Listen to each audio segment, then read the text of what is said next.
जो जीव पर नित्य प्रति कृपा करता ही है। बस एक बात जरूर है कि थोड़ा थोड़ा संघर्ष जीवन में हर मनुष्य के होता है, थोड़ा परिश्रम, थोड़ा संघर्ष प्रत्येक मानव के जीवन में।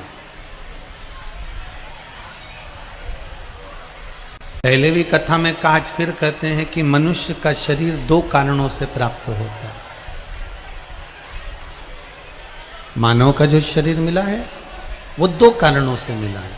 एक भगवान का भजन करने के लिए, और दूसरा जो हमने पूर्व में कर्म करा उस कर्म का फल भोगने के लिए। पूर्व में जो हम कर्म कर कर आए हैं, पूर्व में जो हमने कर्म किया है उसका फल भी हमको भोगना। इसलिए पहले भी कहें फिर कहते हैं, मत बुरे कर्म कर बंदे वरना पछताएगा, भगवान की आंखों से तू बच नहीं पाएगा, तू बच नहीं पाएगा। अरे ओ अज्ञानी मत करना दानी, अरे ओ अज्ञानी मत करना दानी। ये अपने कर्म का भोग कोई दूसरा नहीं भोगने वाला, अपने कर्म का भोग हमें खुद भोगना। एक बार भगवान कृष्ण और अर्जुन दोनों घूमने के लिए निकले हैं महाराज। भगवान कृष्ण और अर्जुन दोनों भ्रमण के लिए निकले, दोनों घूमने के लिए निकले। और दोनों घूमने के लिए जब निकले तो भ्रमण करते करते करते करते आगे गए तो उनको एक हलवाई की दुकान दिखी। अर्जुन को एक हलवाई की दुकान दिखी और अर्जुन ने जब हलवाई की दुकान देखी तो भगवान कृष्ण को कहा, प्रभु इस हलवाई की दुकान पर तुम कुछ देख रहे, आप कुछ देख रहे हैं हलवाई की दुकान पर? भगवान ने पूछा, वो क्या? वो क्या?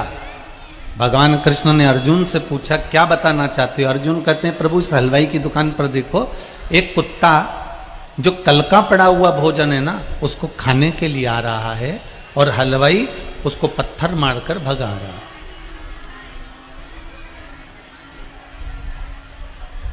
कुत्ता फिर भोजन करने के लिए जो पड़ा हुआ कल का भोजन था उसको खाने आया और हलवाई ने फिर पत्थर मारकर उसको भगाया। 3-4 बार कुत्ता आया और 3-4 बार उस हलवाई ने उस कुत्ते को भगाया। भगवान कृष्ण ने अर्जुन से पूछा, क्या बात है? अर्जुन कहते हैं, प्रभु मेरे को समझ में नहीं आ रहा, ये खाने के लिए कुत्ता आ रहा है, जो कल का भोजन पड़ा हुआ है, हलवाई को आज के भोजन से मतलब होना चाहिए, पर ये कल का पड़ा हुआ भोजन इस कुत्ते को भी नहीं खाने दे रहा है, ये अच्छी बात थोड़ी ना। भगवान कृष्ण कहते हैं, अर्जुन तुम्हें मालूम नहीं है, पूर्व में ये जो दुकान दिख रही है ना एक प्रसिद्ध हलवाई की थी। ये जो दुकान है ये प्रसिद्ध हलवाई की दुकान है, बहुत पैसे वाला हलवाई था और पूरे नगर में, पूरे गांव में, पूरे शहर में ये बड़ा प्रसिद्ध था। दुकान पर बैठकर इसने बहुत कमाया, खूब धन एकत्रित करा, खूब पैसा इकट्ठा करा, खूब धन उसने कमा कर रखा। फिर भगवान कृष्ण कहने लगे, इसने धन तो जोड़ लिया दुकान पे से, पर नौकर से, चाकर से, परिवार वालों से, रिश्तेदारों से, कुटुंब से, अपने वाले जितने थे ना इन सबसे इसका मन मोटा हो गया।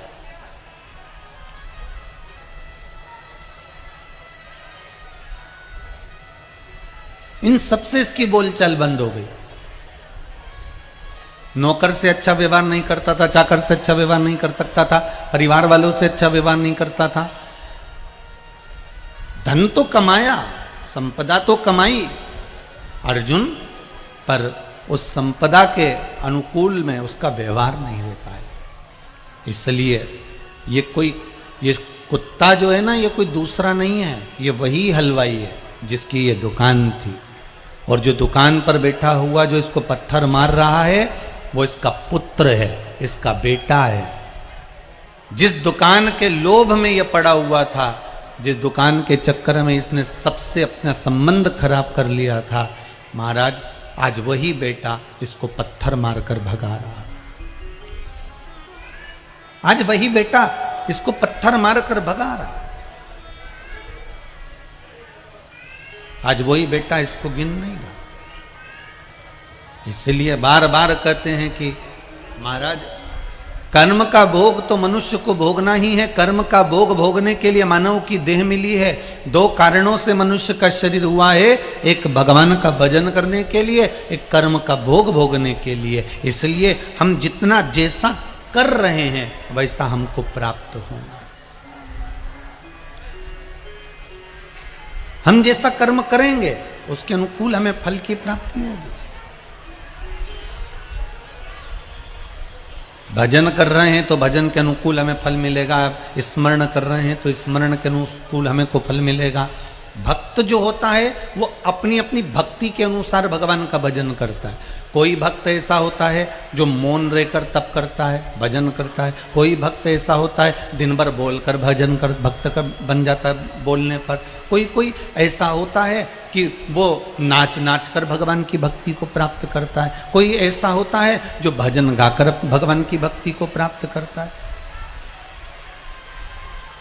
कोई नाच कर भगवान की भक्ति की ओर बढ़ रहा है, कोई मौन रहकर भगवान की भक्ति की ओर बढ़ रहा है, कोई बोलकर भगवान की भक्ति की ओर बढ़ रहा है, कोई माला जप कर भगवान की भक्ति की ओर बढ़ रहा है, कोई माला को त्याग कर घटकी माला को जप कर भगवान की भक्ति की ओर बढ़ रहा है, कोई अग्नि को जलाकर भगवान की भक्ति कर रहा है, कोई पानी में बैठकर भगवान की भक्ति कर रहा है, कोई घर में रहकर चुप रहकर शालीनता से बैठकर भगवान की भक्ति कर रहा है, कोई मेरी मूर्ति का श्रृंगार कर कर भगवान की भक्ति कर रहा है, और कोई मूर्ति से विहीन होकर भी भगवान की भक्ति कर रहा है।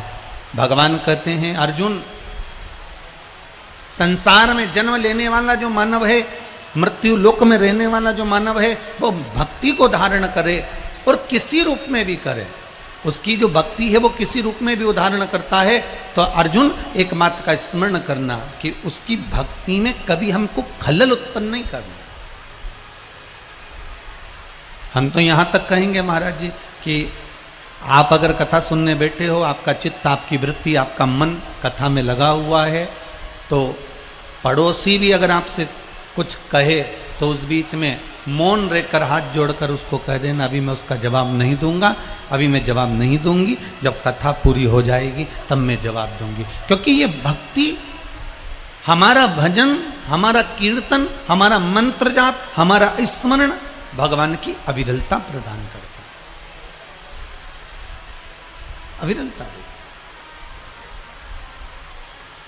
कि भजन भोले बाबा का करते रहोगे तो संसार सागर से तरते रहोगे। अगर भगवान की अविरल भक्ति हमने प्राप्त कर ली, भगवान का भजन हमने प्राप्त कर लिया, भगवान का स्मरण हमने प्राप्त कर लिया, तो कहीं सुख तो है।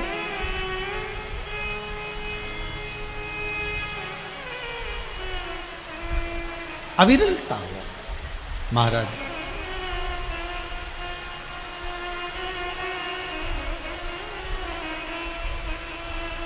उस भक्ति का बल,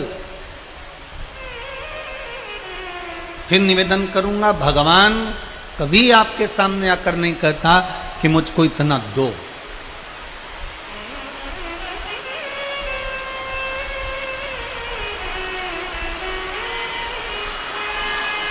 हर हर महादेव।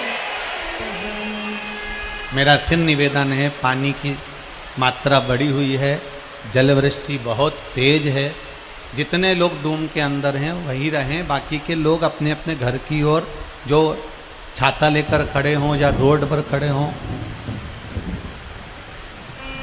उनसे निवेदन है कि अपने अपने गंतव्य की ओर, अपने अपने घर की ओर जाएं और आस्था चैनल पर जो कथा चल रही है, फेसबुक यूट्यूब पर चल रही है, उसको सुनें।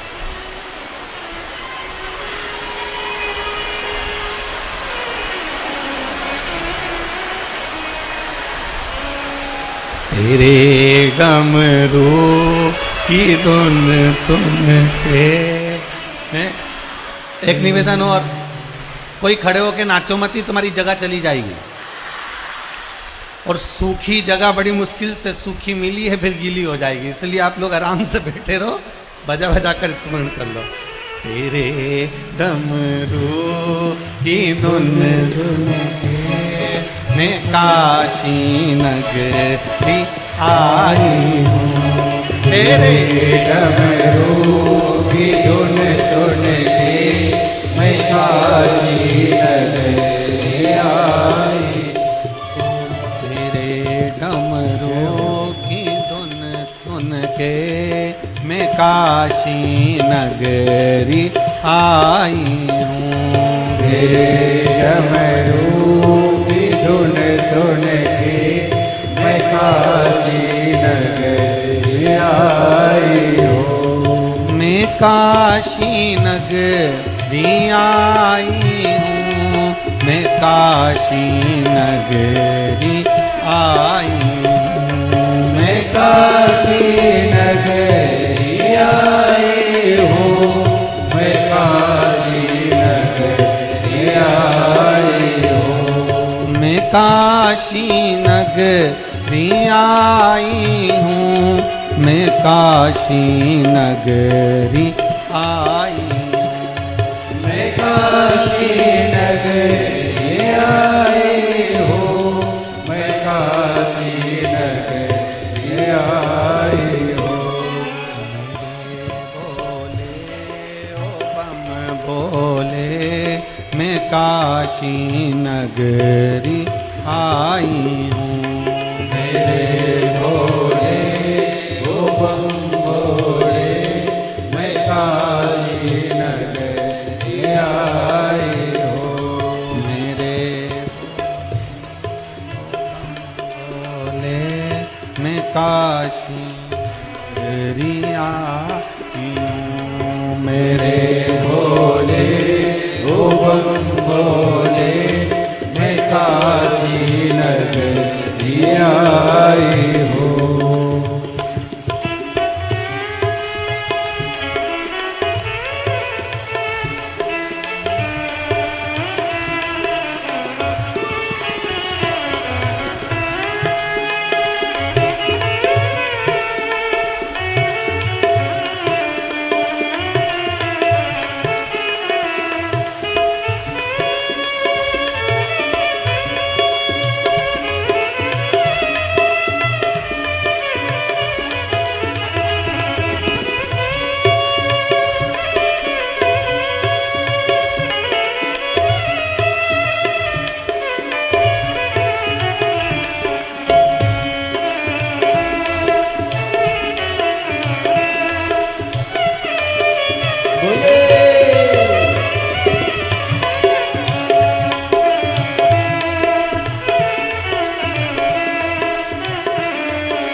सुना है हमने ओ भोले तेरी काशी में मुक्ति है। सुना है हमने ओ भोले तेरी काशी में गंगा है।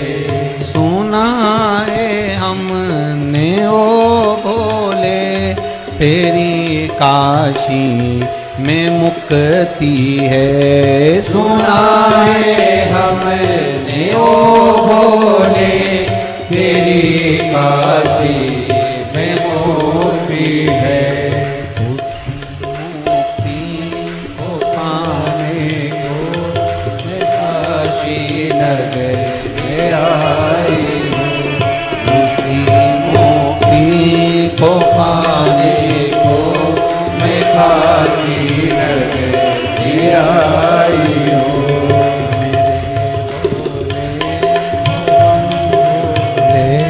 मैं आई हूँ मेरे भोले। ओ बम भोले मैं काशी नगर में आई हूँ।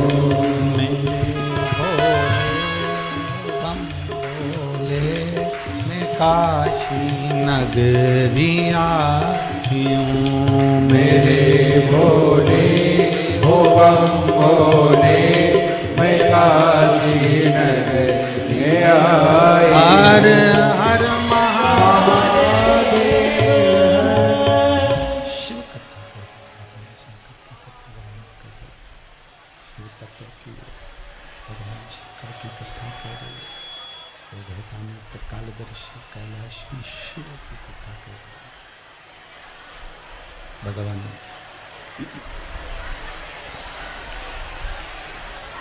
भक्त का जो चरित्र होता है, भक्त का जो चरित्र होता है, भक्त का जो चरित्र है, आप चाहे भक्ति में धारण कर कर करें, मौन रह कर करें, चाहे आप उसे माला जप कर करें, नृत्य कर कर करें, भक्ति किसी भी रूप में कर रहे हैं, भक्ति किसी भी रूप में धारण करें, पर करें। आपका स्मरण, आपका भजन आपके द्वारा किया गया सत्य करें, आपके द्वारा किया हुआ अच्छा काम ये कभी निष्फल नहीं होता। इसका फल हमको मिलता जरूर है, ये कभी निष्फल नहीं हो सकता। इसका फल हमको मिलेगा जरूर। शिव महापुराण की कथा कहती है, एक बार संत ज्ञानेश्वर जी महाराज एक नदी के तट पर स्नान के लिए जा रहे हैं। संत ज्ञानेश्वर जी स्नान के लिए जा रहे हैं और जब संत ज्ञानेश्वर जी स्नान के लिए जा रहे हैं, स्नान करने के लिए पहुंच रहे हैं, तभी क्या देखते हैं कि एक बच्चा पानी में डूब रहा है। एक बच्चा पानी में डूब रहा है और एक साधु, एक सन्यासी, एक तपस्वी, एक संत बैठकर तप साधना में डूबा हुआ है।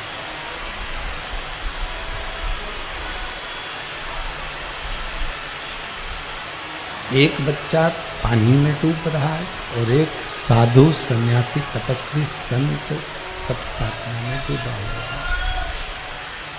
तप साधना में डूबा हुआ महाराज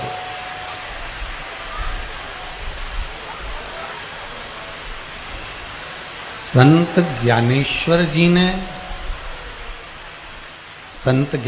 जी ने जब देखा कि एक बच्चा पानी में डूब रहा है और दूसरा कोई साधु तप साधना में नेत्र बंद करके बैठा हुआ, तप साधना में वो नेत्र बंद करके बैठा हुआ। अब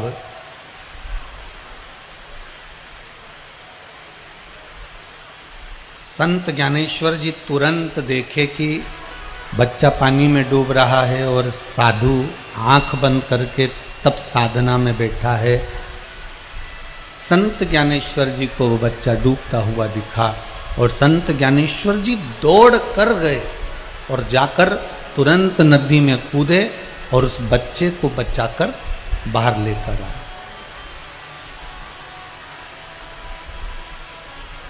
जब संत ज्ञानेश्वर जी ने उस बच्चे को बचाकर बाहर लेकर आए, संत ज्ञानेश्वर जी जब उस बच्चे को बचाकर जैसे ही बाहर लेकर आते हैं,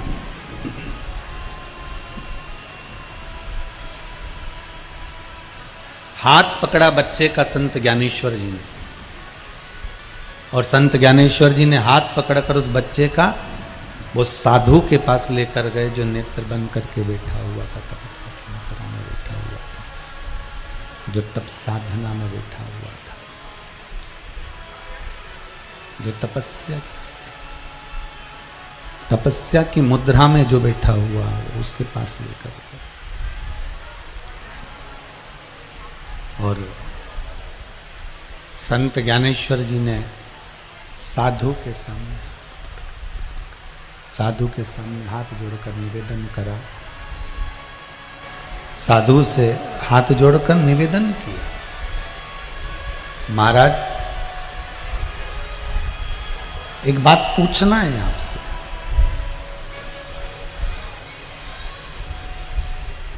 आपसे कुछ बात करना है। संत ने आंखें खोली, साधु ने नेत्र खोले।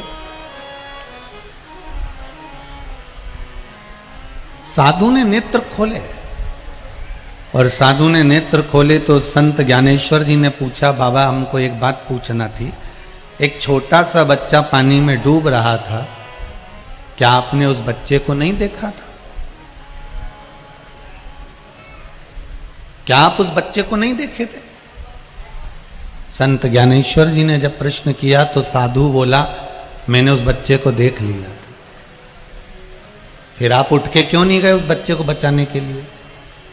साधु बोला, मैं भगवान की भक्ति कर रहा था।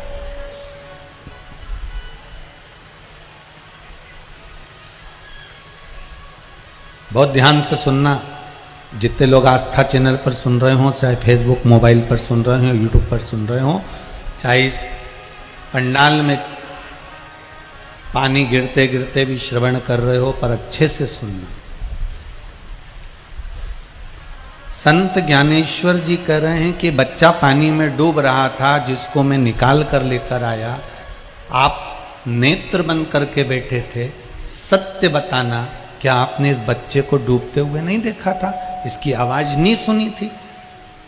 साधु बोला, इसने आवाज लगाई थी, मैंने सुन लिया था, मैंने इसको देख लिया था। फिर आप इसको बचाने क्यों नहीं गए?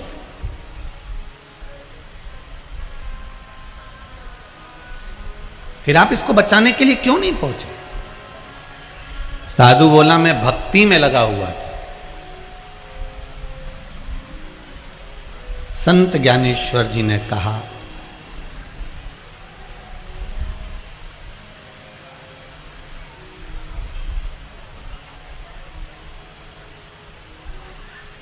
साधु बाबा, संत जी, एक निवेदन स्वीकार करेंगे आप?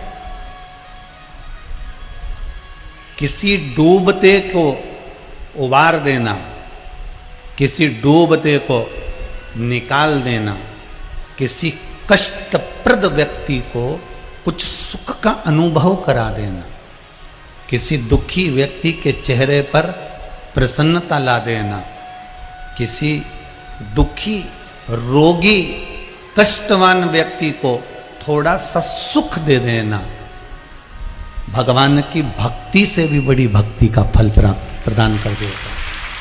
उससे भी बड़ी भक्ति का फल प्रदान करता है अगर किसी के चेहरे पर थोड़ी सी प्रसन्नता आ जाए, किसी के चेहरे पर थोड़ा सा प्रसन्नता का भाव उत्पन्न हो जाए।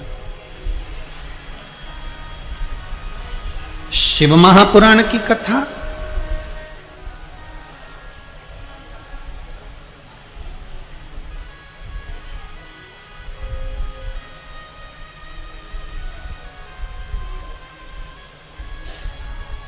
ये रोते हुए चेहरे पर प्रसन्नता प्रदान करने वाली है। शिव महापुराण की कथा भक्ति का बल प्रदान करने वाली। अगर प्रसन्नता नहीं देती तो इस पत्र में एक माँ ने बड़ी सुंदर बात लिखी है, देखिए।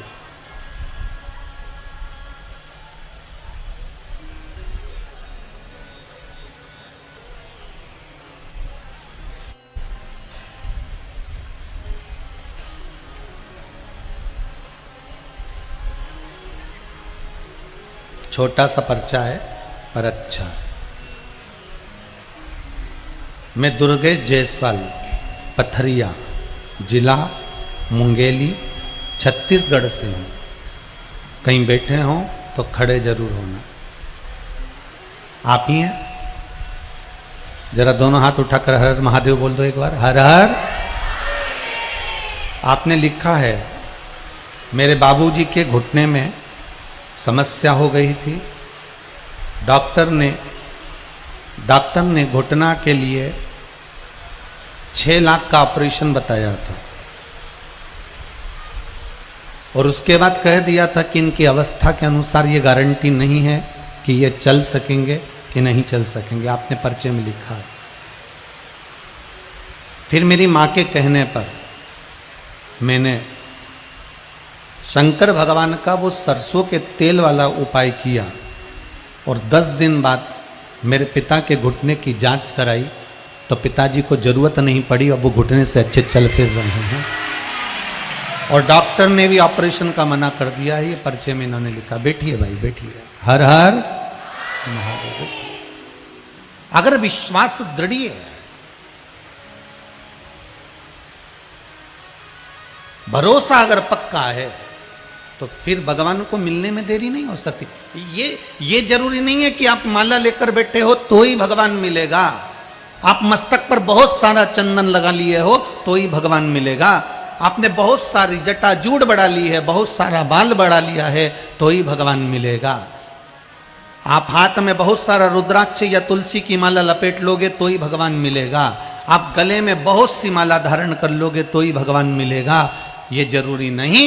जरूरी ये है कि किसी दुखी व्यक्ति के, किसी दरिद्र व्यक्ति के, किसी गरीब व्यक्ति के, किसी रोगवान व्यक्ति के चेहरे पर थोड़ी सी स्माइल ला दोगे तो भगवान प्रसन्न हो जाएगा, भगवान मिल जाएगा।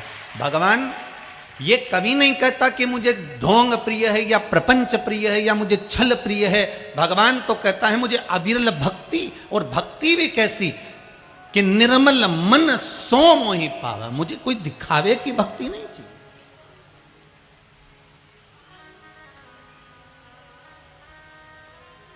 ना आप हमें जानते हो छत्तीसगढ़ वालों, ना हम आपको जानते हैं, क्योंकि इतनी दूर हमारी कोई पहचान भी नहीं है दादा। हमारी तो पहचान एक ही से है, वो शंभू शंकर भोलेनाथ ओगड़दानी त्रिकालदर्शी, बस उसी से। ना हम आपको जानते हैं, ना आप हमें जानते हो। टीवी चैनल के माध्यम से आपने कथा सुनी, टीवी चैनल के माध्यम से अपने कथा को रसपान ग्रहण किया, टीवी चैनल के माध्यम से कथा से इतने जुड़ गए कि आपका विश्वास जागृत हो गया, विश्वास जागृत हो गया। और विश्वास का फल इन पत्रों में कहा। कितने पत्रों को सुनाऊं मैं, बहुत सुंदर सुंदर पत्र आप लोगों ने लिखा है। इंद्रोतीन बाई यादव, धर्मनगरी, डोंगरगढ़, छत्तीसगढ़ से आई हैं। कहीं बैठे हों तो हाथ उठाइएगा या खड़े हो जाइएगा। कहीं दिख रही हो तो बोल देना, हमको अंधेरे के कारण नजर नहीं आ रहा पीछे का। अब कहीं है, हाथ उठाइएगा अगर दिख जाए तो। उन्होंने लिखा है, गुरुजी मेरी तबीयत पिछले 4 सालों से खराब थी। गर्भाशय में जो नारी को तकलीफ होती है वो मुझे भी हो गई थी। डॉक्टर ने ऑपरेशन का कह दिया था, पर उसके साथ में कुछ दूसरी चीज़ों का भी स्मरण डॉक्टर कह रहा था कि चेक करने के लिए मुंबई या दिल्ली भेजेंगे, फिर मालूम पड़ेगा। गुरुदेव दवाई गोली भी बहुत खाली थी पर कोई आराम नहीं था। ऑपरेशन की भी तैयारी पूरी कर ली थी, पर मेरे परिवार वाले ने, किसी ने आपकी कथा सुनी और उसने कात्यायनी माता का एक उपाय आपका बताया, उसको हमने करा। अब 90% मुझे आराम लग चुका है। डॉक्टर कह रहे हैं ऑपरेशन की जरूरत नहीं है। ये पत्र है। हम तो कहते हैं ये व्यासपीठ के उपाय दुनिया भले इसको टोटका कह दे, दुनिया भले इसको कुछ भी कहे, पर इतना विश्वास तो मेरे शंकर पर है कि मेरा शिव इस व्यास पीठ पर बैठकर कथा बाजता है और शिव ही सुनता है और शिव ही कराता है। शिव महापुराण की कथा वाचने वाला कोई पंडित प्रदीप मिश्रा नहीं है। श्रीमद् भागवत की कथा वाचने वाला कोई वक्ता नहीं है। कथा करवाने वाला कोई यजमान नहीं है। कथा करवाने वाला भी स्वयं मेरा सांवरिया सेठ, कथा करवाने वाला भी मेरा भोलेनाथ और कथा वाचने वाला भी मेरा द्वारकानाथ और शंभुनाथ है। कोई दूसरा नहीं बच सकता सर। शंकर जैसा कोई वक्ता ही नहीं है।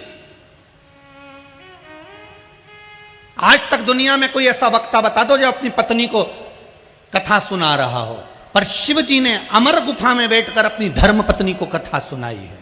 शिव जैसा वक्ता कहां मिलेगा जो अपना ज्ञान उंडेल रहा है कि तुम ले लो।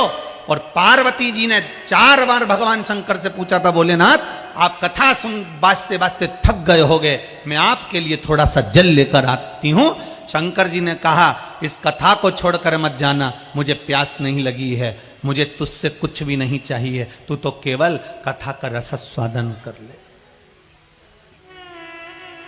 तू केवल कथा का रसस्वादन कर ले, मुझे तुझसे कुछ नहीं चाहिए।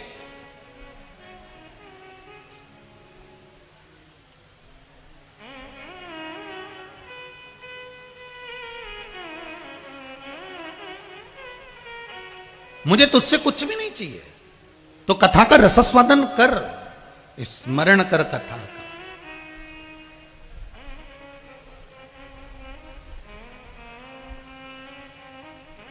धन की प्रधानता में कथा नहीं होती, मन की प्रधानता में कथा होती है। मन अगर है तो कथा है। इतने बरसते हुए पानी में कौन किसके यहाँ जाता है साहब?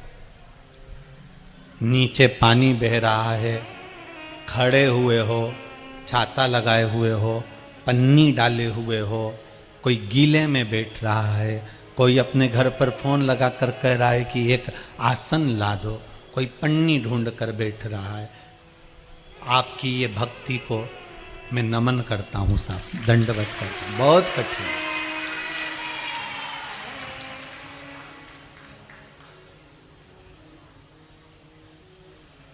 वो कहते हैं ना, 36 गड़िया सबल बढ़िया है?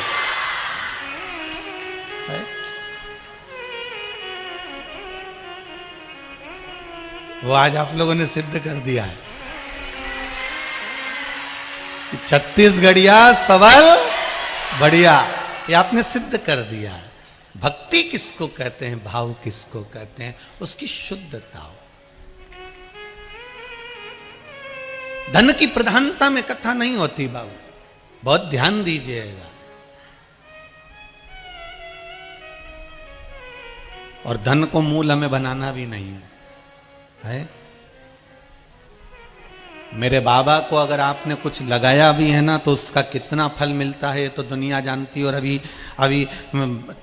वो लगा के आए थे काशी में मोदी जी 370 करोड़, और एक ही झटके में एक ही घर में से निकाल दिया 270 करोड़। ले, एक ही झटके में एक ही घर से निकाल दिया कि जितना मेरे पर खर्च करा मैं एक ही घर में से निकाल देता। ये ले, बचा कुचा भी दूसरा घर तो खोला नहीं है, दादा खोल दूंगा तो फिर ऐसा ही भगवान शिव का है। आप मन पवित्र रखिए, भाव शुद्ध रखिए, भाव की निर्मलता रखिए।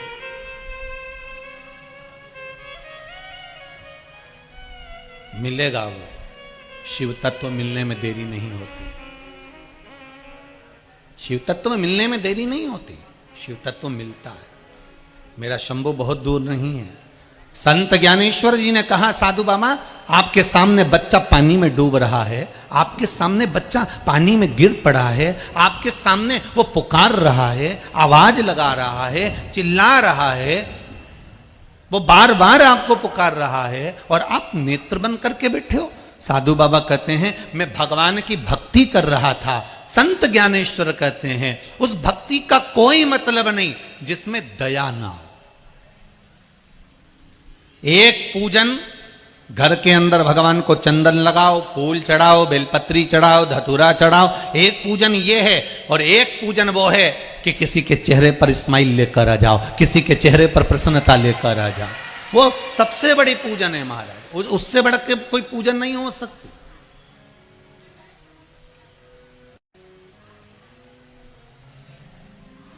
एक माता ने लिखा है अपना मन का भाव, बहुत सुंदर भाव लिखा उसने।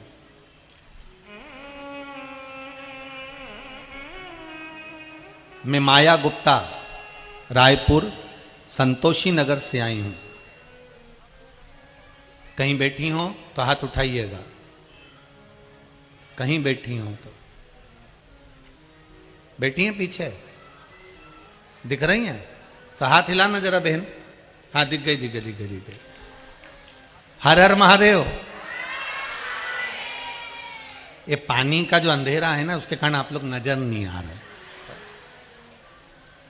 आपने लिखा है दीदी कि गुरुजी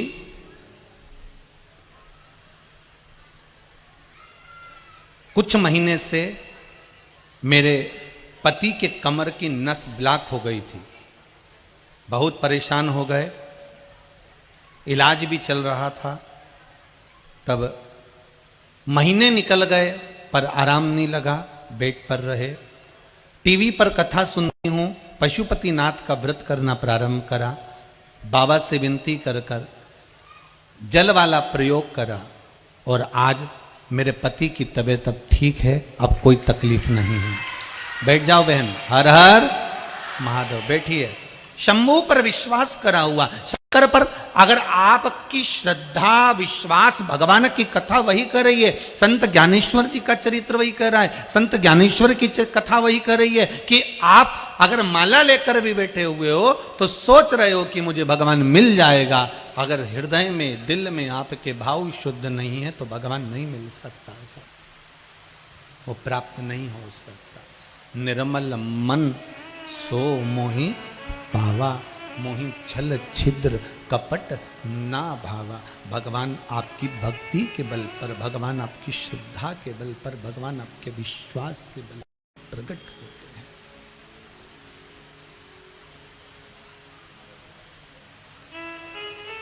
वो विश्वास से प्रकट होता है, वो श्रद्धा से प्रकट होता है।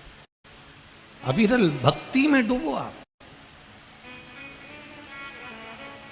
एक चीज का स्मरण करिएगा, के भगत कभी दिखावा नहीं करते, उनके पास दिखावे का कोई काम नहीं होता। ना तो शंकर भगवान को तुम्हारा 56 भोग चाहिए, ना शंकर भगवान को तुम्हारा मखवल का गादी तकिया चाहिए, शंकर भगवान को ना तुम्हारा साज और श्रृंगार चाहिए।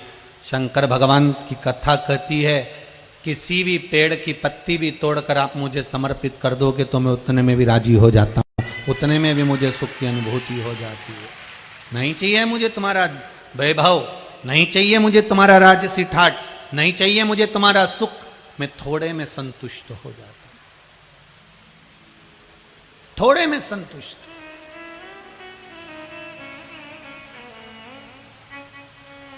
एक शिव भक्ति में मां सती भी भगवान की भक्त थी, माता पार्वती भी शंकर की भक्त थी, नंदीश्वर भी भगवान शंकर के भगत थे, शिलाद भी भगवान शंकर के भगत थे, भरंगी श्रृंगी इन सबको उठाकर देखिए, शिव भक्ति का एक अलग आनंद आपके सामने प्रकट हो जाए।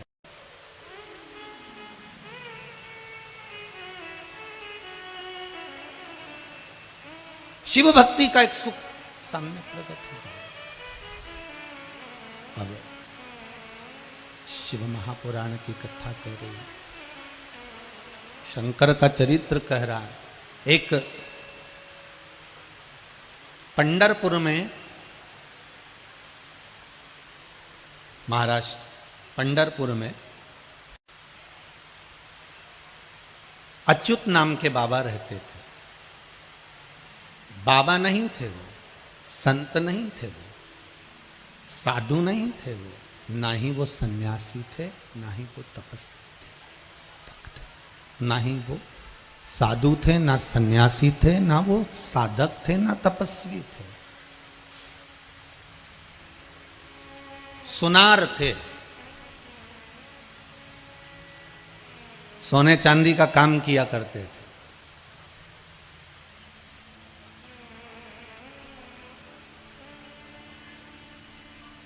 स्वर्णकार थे,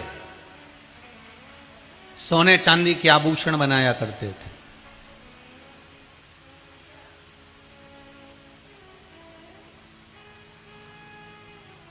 हमारे हिंदू धर्म के अंतर्गत चाहे स्वर्णकार हो, ताम्रकार हो, दर्जी हो, चाहे लोहार हो, ब्राह्मण हो, वैश्य हो, अन्य क्षत्रिय हो, जिस कर्म को आप कर रहे हो, चाहे लोहे का काम अगर आप कर रहे हो, चाहे आप सिलाई का काम कर रहे हो, चाहे आप कटिंग और दाढ़ी का काम कर रहे हो, चाहे आप जो कर्म कर रहे हो, उस कर्म को करते समय शिव महापुराण की कथा कहती है आपको गौरव महसूस होना चाहिए। आप उस कर्म को करते समय अपने आप को गौरवान्वित महसूस करें। चमड़े का जूता बनाने वाला चर्मकार, चमड़े का जूता बनाने वाला चर्मकार, वो अपने आप को गौरवान्वित महसूस करे। झाड़ू लगाने वाला, पोछा लगाने वाला, हॉस्पिटल में सफाई करने वाला, चाहे नगर निगम नगर पालिका में झाड़ू पोछा करने वाला भी अपने आप को गौरवान्वित महसूस करे कि हमारा कर्म बुरा नहीं। हमारी परिपाठी कहां से चली आ रही है? हमारी परिपाठी कहां से चली आ रही है? एक अगर हम जूते का निर्माण कर रहे हैं, अगर हम चप्पल बना रहे हैं, दुनिया के लोग आपको चर्मकार कह रहे हो, दुनिया के लोग आपको चर्मकार कह रहे हो, पर आपको गौरवान्वित महसूस होना चाहिए कि आप कोई साधारण के चेले नहीं हो, आप साधारण के अग्रण्यता नहीं रहे हो। आपके जो पूर्वज रहे हैं वो रविदास जी रहे हैं, मीराबाई के गुरु रहे हैं, कोई साधारण नहीं हो सकते। जिन्होंने मीराबाई के लिए चमड़े धोने के पात्र में से हाथ निकलवा कर गंगा जी का और पानी पिलवा दिया मीराबाई को। मीरा कहती है गुरुजी मैं गंगा के घाट पर आपके लिए मैं आश्रम बना देती हूं। तो रविदास जी कहते हैं मैं काय को गंगा के घाट जाऊं? तो मीराबाई कहती है इस साधु सन्यासी तपस्वी साधक संत महात्मा सब तीर्थ में रहते हैं, आपको भी मैं गंगा के घाट पर अच्छा सुंदर आश्रम बनाकर रख देती हूं। इतने में रविदास जी कहते हैं मैं काय को गंगा के घाट जाऊं? अगर मेरी भक्ति प्रबल है तो गंगा मैया तो मेरे कठौतों में पड़ी हुई है। और जिस कठौते में, जिस पात्र में रविदास जी चमड़ा धोते थे, उसी पात्र में रविदास जी हाथ जोड़कर कहते हैं गंगा मैया मीराबाई को प्यास लग रही है, पानी ला दो। और उस कठौते में से, चमड़े के पात्र में से, जिस पात्र में चमड़ा धोया जा रहा था, उस पात्र में से एक सुंदर स्त्री का हाथ निकल कर आता है, हीरे की चूड़ी पड़ी रहती है, हाथ में सोने का कलश रहता है। और मीराबाई को रविदास जी कहते हैं ले पानी पी ले। मीराबाई नतमस्तक हो जाती है गुरु के सामने। गुरुदेव आपने दिखा दिया कि संत साधु सन्यासी तपस्वी साधक उपासक जितने संसार के भक्त हैं जो भगवान की अविरल भक्ति को धारण करते हैं, उनको कहीं जाने की जरूरत नहीं पड़ती। उनको कहीं जाने की जरूरत नहीं पड़ती। उनको उनके सम्मुख में, उनके पास में स्वयं तीर्थ चलकर आ जाते हैं, स्वयं तीर्थ चलकर। उनको कहीं जाना नहीं। आप किसी कार्य को कर रहे हो, आप अगर दर्जी का काम कर रहे हो तो आपको गौरवान्वितता महसूस होना चाहिए आपके गुरु पर। आपके गुरु श्री टेकचंद जी महाराज पर आपको गौरवान्वितता उत्पन्न होना चाहिए कि हमारा गुरु साधारण नहीं था, जिसने परमात्मा के सम्मुख में खड़े होकर, भगवान के सामने खड़े होकर ज्ञान का उपदेश देकर भगवान को भी आनंद की अनुभूति करा दी थी। अगर आप सोने चांदी का काम कर रहे हो, स्वर्णकार हो, तो आपको गौरवान्वितता महसूस होना चाहिए कि आप अजूनी जी महाराज के वंशज हो और आपके वंश में एक ऐसे संत हो गए, ऐसे साधु हो गए जो सोने चांदी का काम करते थे, पंढरपुर में रहते थे, उस महाराष्ट्र की संत की धरा पर निवास कर रहे हैं श्री अच्युत जी बाबा। उनको बाबा कहते हैं लोग। उनको साधु कहते हैं लोग, पर वो तो सोने चांदी का काम करते थे। फिर उनको बाबा क्यों कह दिया? क्योंकि उनका एक नियम था, पंढरपुर में रहने के बाद भी कभी हरि विठ्ठल का दर्शन करने नहीं गए, मंदिर के अंदर पांव नहीं रखा। आप सोचो कि ऐसा भी बाबा हो सकता है जो मंदिर के अंदर नहीं गया। पंढरीनाथ के मंदिर में कभी अच्युत बाबा ने अपना पांव नहीं रखा। इस स्वर्णकार ने, सोने चांदी के आभूषण बनाने वाले इस बाबा ने कभी अपना चरण पंढरपुर के पंढरीनाथ के मंदिर के अंदर नहीं रखा। कभी नहीं गए मंदिर के अंदर। चंद्रभागा नदी में नहाते थे, उसी चंद्रभागा के तट पर श्री मल्लिकार्जुन भगवान शंकर का एक छोटा सा मंदिर था। उस मंदिर में जाते थे, वहां लोटा भर के पानी चढ़ाते, प्रणाम करते, नमन करते, मंदिर की सेवा करते, चाकरी करते, शंकर जी से बैठकर बात करते और अपनी दुकान पर व्यापार पर आते और सोने चांदी का आभूषण बनाना प्रारंभ कर देते।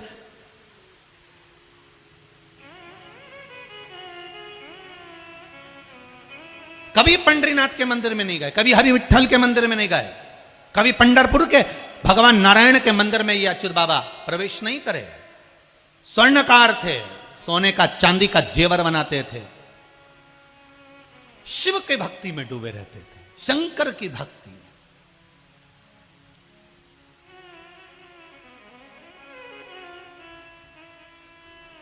एक स्वर्णकार ने पत्र लिखा है, देखो स्वर्णकार शंकर के भगत अच्युत बाबा स्वर्णकार की कथा चल रही है और आज एक स्वर्णकार ने पत्र लिखा, बड़ा सुंदर लिखा।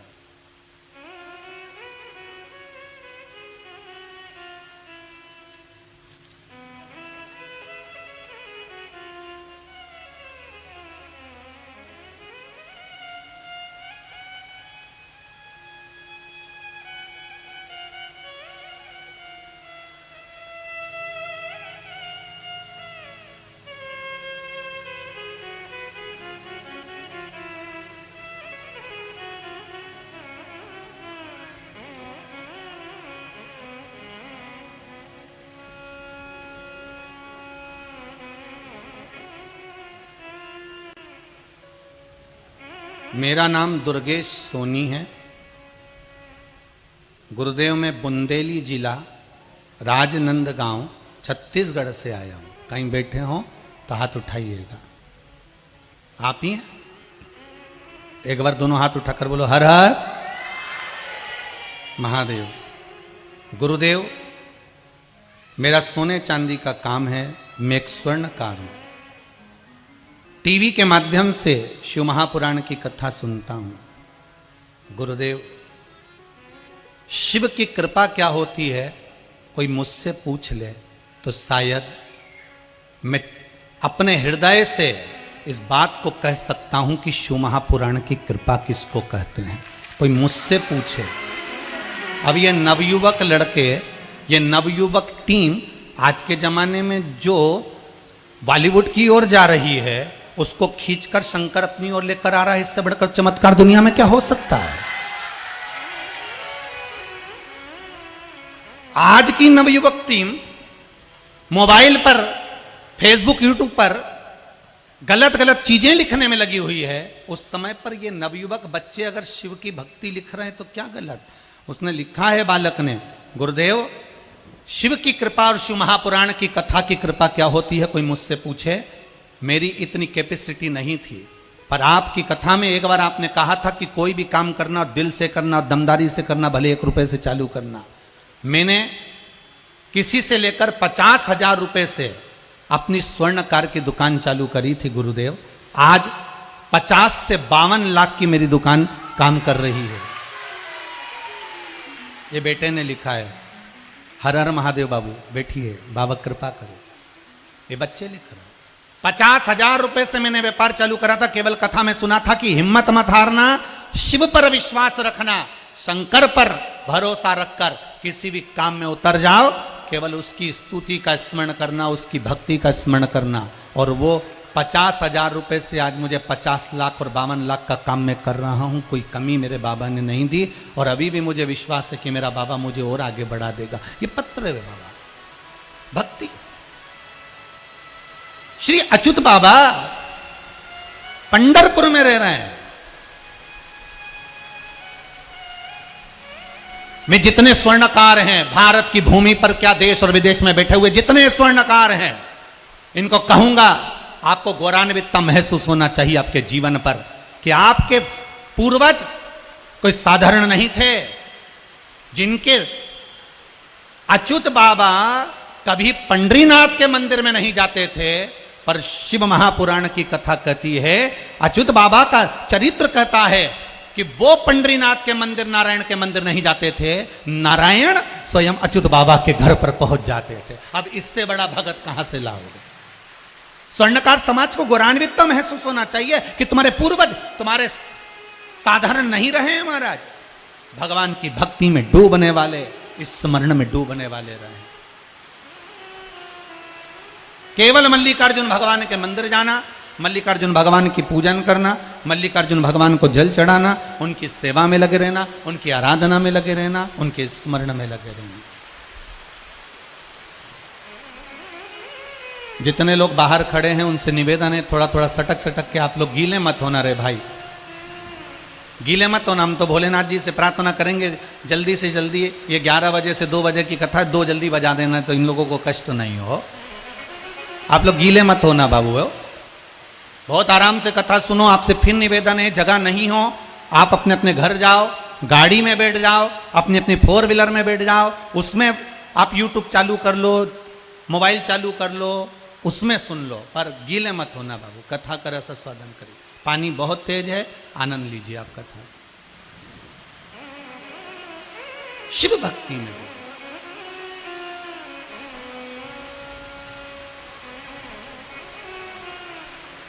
अच्युत बाबा श्री मल्लिकार्जुन भगवान की सेवा में लगे रहना, उनकी पूजन करना। उनकी पत्नी का नाम था सावित्री। सावित्री का एक काम था, सावित्री इन स्वर्णकार की जो धर्मपत्नी थी, अच्युत बाबा की जो धर्मपत्नी है सावित्री, उसका एक काम था कि शिव मंदिर में जाकर शंकर भगवान की जब सब पूजन कर कर चले जाते, सब भगवान शिव की आराधना कर कर चले जाते, शंकर की आराधना कर कर जब सब चले जाते हैं, तब वो सावित्री जाकर जो निर्माल्य पड़ा हुआ है, जो चढ़ी हुई बेलपत्र पुष्प फूल जो पड़ा हुआ है, उसको उठाना और उसका विसर्जन करना, उसको उठाना और उसका विसर्जन कर आना। महाराज शंभो शरणे पड़ी मांगू घड़ी रे घड़ी, दुख काटो दया करी ने दर्शन आपो।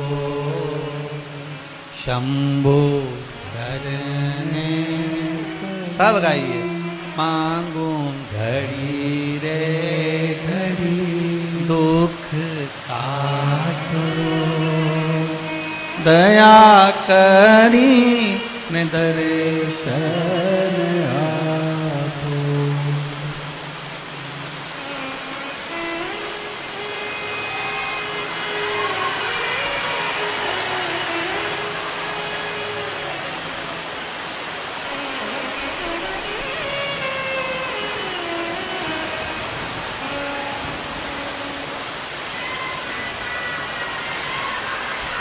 जय महाकाल।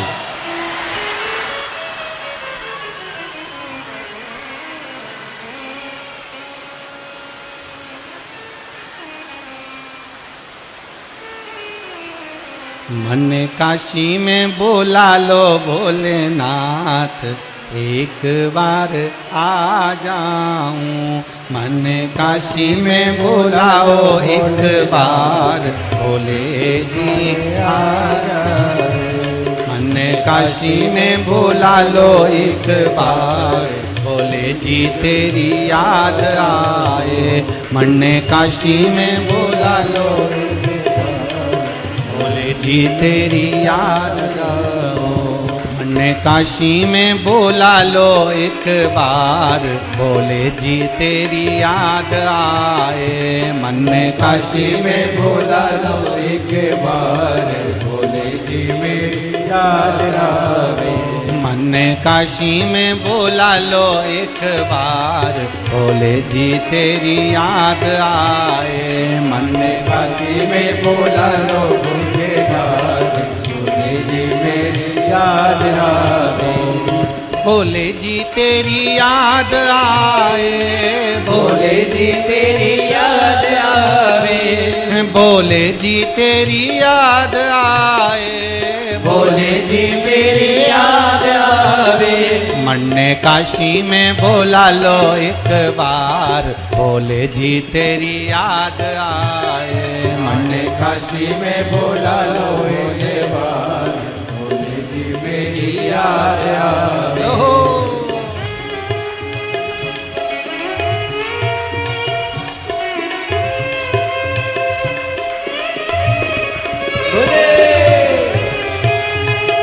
जय हो।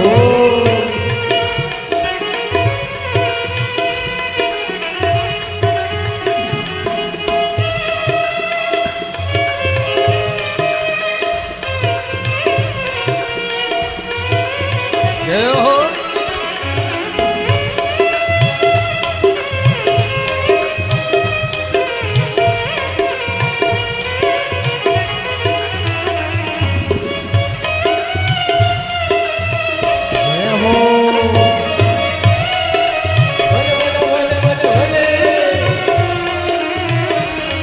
इतने पानी का आस्था वालों से भी निवेदन है, जरा पानी भी दिखाते रहे ना जरा।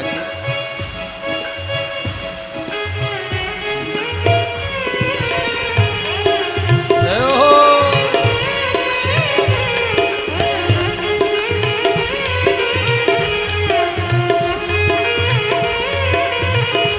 मन ने काशी में बोला लो एक बार, भोले जी तेरी याद आए।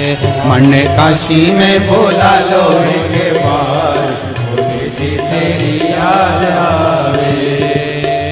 मारा हिवड़ा भर भर आवे, मारा हिवड़ा भर भर आवे। ओ मारा हिवड़ा भर भर आवे।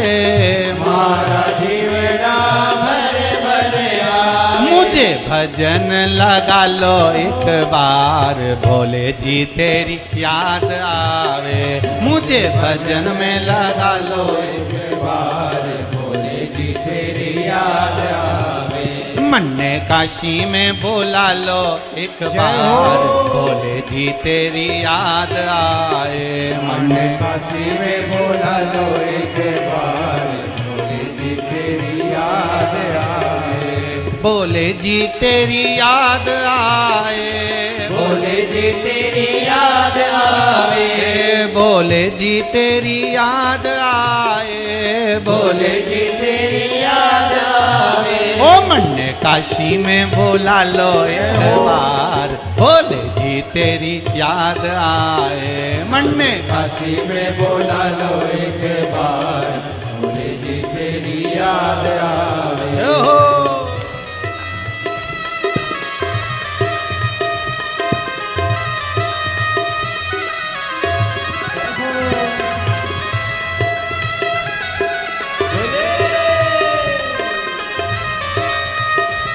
हर हर भोले।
मारा मन में ऐसी आवे, मारा मन में ऐसी आवे, चरण धूल में तेरी बन जाऊं, चरण धूल में तेरी बन जाऊं, चरणों से लगा लो मुझे आज, बोले जी तेरी याद आए, चरणों से लगा लो मुझे आज, बोले जी तेरी याद आवे। हे मन ने काशी में बोला लो एक बार, बोले जी तेरी याद आए, मन ने काशी में बोला लो एक बार, बोले जी तेरी याद आवे।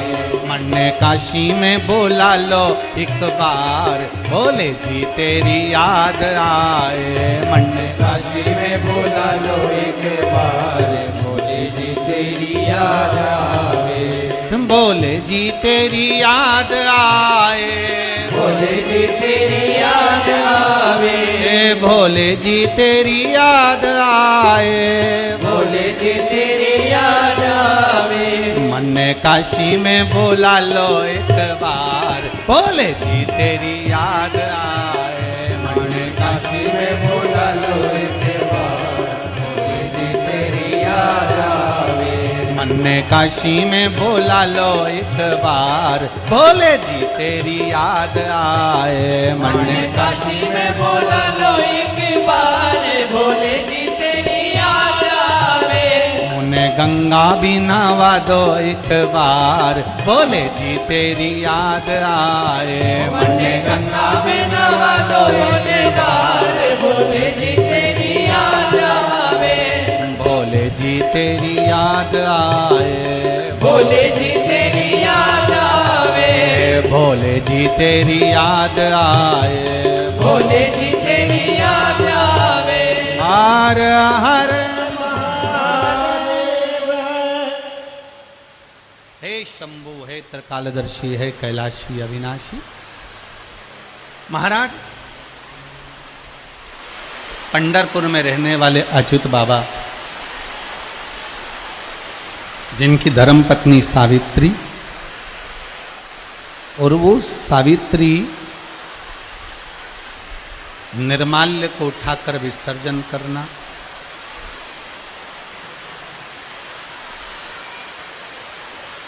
निर्माल्य को उठाकर विसर्जन कर देना।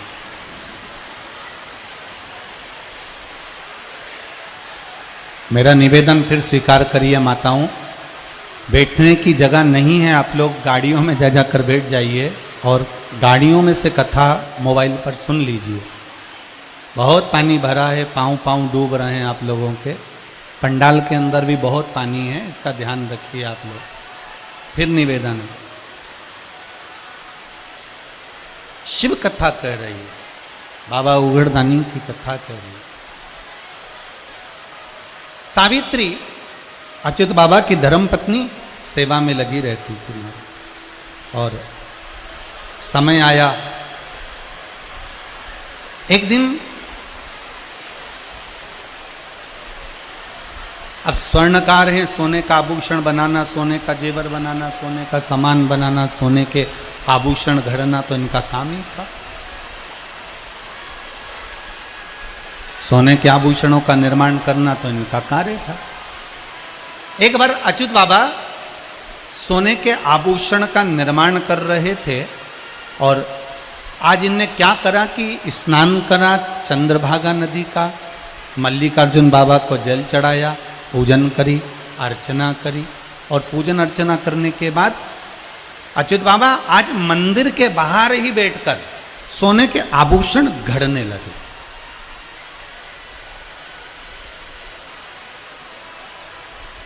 मंदिर के बाहर बैठकर आभूषण घड़ रहे हैं। अब मंदिर के बाहर बैठकर जब आभूषण का निर्माण कर रहे थे तो कहीं हाथ में से हथौड़ी, जो आभूषण गढ़ने की छोटी सी हथौड़ी होती है, सोना चांदी बनाने वाले जो आभूषण गढ़ रहे होते हैं, उनकी जो सोने की छोटी सी जो हथौड़ी होती है गढ़ने वाली, वो हथौड़ी हाथ से छूट गई। हाथ से वो हथौड़ी छूटी। और देखिए शंकर भगवान के परम उपासक श्री अच्युत बाबा की जो कथा कर रही है, शिव की आराधना में, मल्लिकार्जुन की आराधना में लगे रहते थे। और वो हथौड़ी जो छूटी वो सीधे हाथ से छूटकर श्री मल्लिकार्जुन बाबा को लग गई। भगवान श्री मल्लिकार्जुन जी को लगी, जिन मल्लिकार्जुन की वो सेवा करते थे।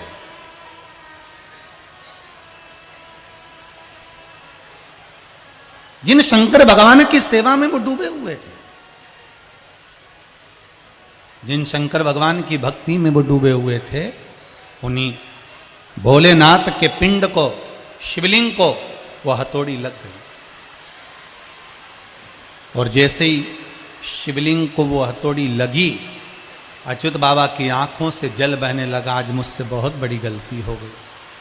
दौड़ पड़े शंकर भगवान के मंदिर में, मल्लिकार्जुन के मंदिर में। अच्युत बाबा दौड़कर भगवान के सामने साष्टांग दंडवत करके कहते हैं, बाबा गलती हो गई, मेरे हाथ से हथौड़ी छूटी, आपको लग गई बाबा, आपके शिवलिंग पर, आपके पिंड पर यह हथौड़ी लग। बाबा आंखों से नीर बह रही, आंखों से आंसू बह रहे। शंभु शरण मांगू घड़ी रे घड़ी दुख काटो, दया करी ने दर्शन। हथौड़ी छूटी, शिव पिंडी पर लगी, शिवलिंग पर लग गई। और जैसी शिवलिंग पर हथौड़ी लगी, अच्युत बाबा की आंख से जल बहने लगा, नैनों से नीर बह रही, आंख से आंसू झड़ रहे, नैनों से जल झड़ रहा। शिवलिंग को जाकर स्पर्श किया। श्री मल्लिकार्जुन बाबा के शिवलिंग को, उस पिंडी को स्पर्श किया। अपने तन पर एक पिछोड़ा रखा हुआ था। आज वो तन का पिछोड़ा स्वयं सावित्री बाई ने, उनकी धर्मपत्नी ने ले लिया था मंदिर में पोछा लगाने के लिए। मंदिर को पोछने के लिए वो तन का पिछोड़ा आज सावित्री बाई ने ले लिया था। महाराज सावित्री बाई ने जब वो पिछोड़ा ले लिया था जिससे वो पोछा लगा रही थी, आवाज लगाई अच्युत बाबा ने, तुरंत आवाज लगाई, अरे ओ सावित्री, अरे ओ सावित्री। सावित्री दौड़ कर आई, स्वामी क्या बात है, क्या हो गया? सावित्री वो कपड़ा कहाँ है, मेरे तन का पिछोड़ा कहाँ है? उससे तो मैं पोछा लगा रही हूं, उसको तो मैं फेर रही हूं, सफाई कर रही हूं मंदिर की। वो स्वर्णकार, सोने चांदी का जेवर बनाने वाले अच्युत बाबा कहते हैं, जाओ जल्दी से कपड़ा लेकर आओ। पोछे का कपड़ा धोकर, निचोड़ कर, साफ कर कर लाई। सावित्री बाई ने अपने पति को दिया। पति ने देखा ये कपड़ा तो गंदा हो गया। भगवान के तन को, भगवान की उस पिंडी को, उस शिवलिंग को अच्युत बाबा ने, उस स्वर्णकार ने अपने हाथों से ढक लिया। भोलेनाथ आज आपको कष्ट लग रहा होगा, मेरे शंभो, मेरे शंकर, मेरे मल्लिकार्जुन बाबा, आज आपको कष्ट लग रहा होगा। इतना तो करना था, इतना तो करना था। तभी बाबा के उस शिवलिंग से जैसे ही गले लगे, जैसे ही बाबा के उस शिवलिंग से जैसे ही गले लगे, आंख के आंसू मल्लिकार्जुन भगवान के उस शिवलिंग पर पड़ रहे थे, जो पंढरपुर का मल्लिकार्जुन मंदिर है उसमें पड़ रहे थे। बस इतना ही करना था। इतनी देर में तो भगवान शंकर उस शिवलिंग में से प्रकट हो गए। भगवान शंकर उस शिवलिंग में से प्रकट। शंकर शिवलिंग में से प्रकट।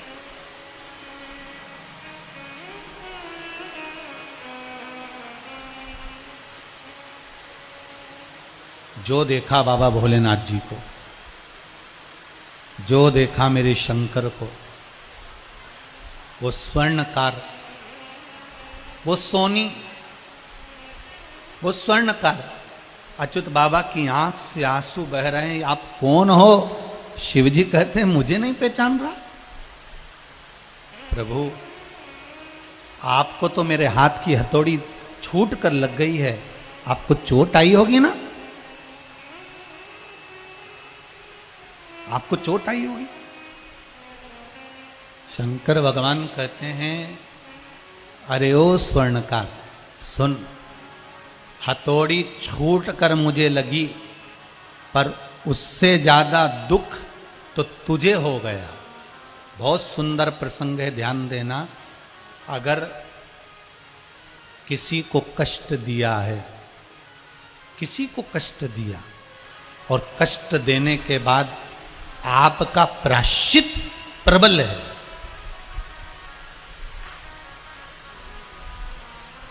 किसी को कष्ट देने के बाद आपका प्रायश्चित अगर प्रबल है तो कष्ट की मात्रा कम हो जाएगी और प्रायश्चित की मात्रा बढ़ाकर भगवान उसका कल्याण कर देता है। प्रायश्चित कर लो।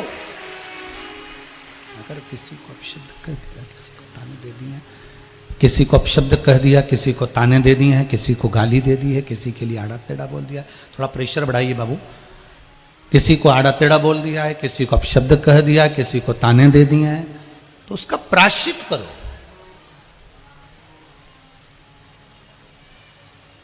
उसका प्रायश्चित करना जरूरी है। शंभो मल्लिकार्जुन बाबा आपको चोट लगी होगी। शंकर जी कहते हैं मुझे जितनी चोट नहीं लगी उससे इतनी ज्यादा चोट तेरे हृदय को लगी है। तू क्षमा मांग रहा है, बार बार क्षमा मांग रहा है, बार बार गलती की क्षमा मांग रहा है। और फिर निवेदन करेंगे, अगर कोई क्षमा मांगे, बार बार क्षमा मांगे, तो भगवान शंकर भी उसको माफ कर देते हैं। तो आप और हम तो इंसान हैं साहब, आप और हम तो इंसान।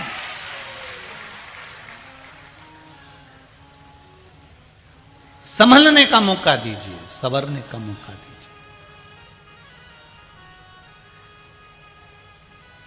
भगवान शिव कहते हैं अरे वो स्वर्णकार, तू तो इतना रो लिया, इतना आंख से आंसू बहा लिया, क्यों चिंता करता है? मेरी लीला कोई साधारण नहीं है। किसी की सामर्थ्यता नहीं कि कोई मुझे हथौड़ी मार दे, किसी की सामर्थ्यता नहीं कि कोई मुझ पर उंगली उठा ले। उंगली उठवाने वाला भी मैं हूं और हथौड़ी फेंकवाने वाला भी मैं हूं। कोई दूसरे का सामर्थ्यता नहीं हो सकती। अगर व्यक्ति ने गलती करी है तो गलती भी शंकर ने करवाई। आपसे कहा था ना कथा में पहले कि आप अगर कुछ गलत करे हो तो भगवान से जाकर प्रार्थना कर लेना, मुझसे गलती हो गई।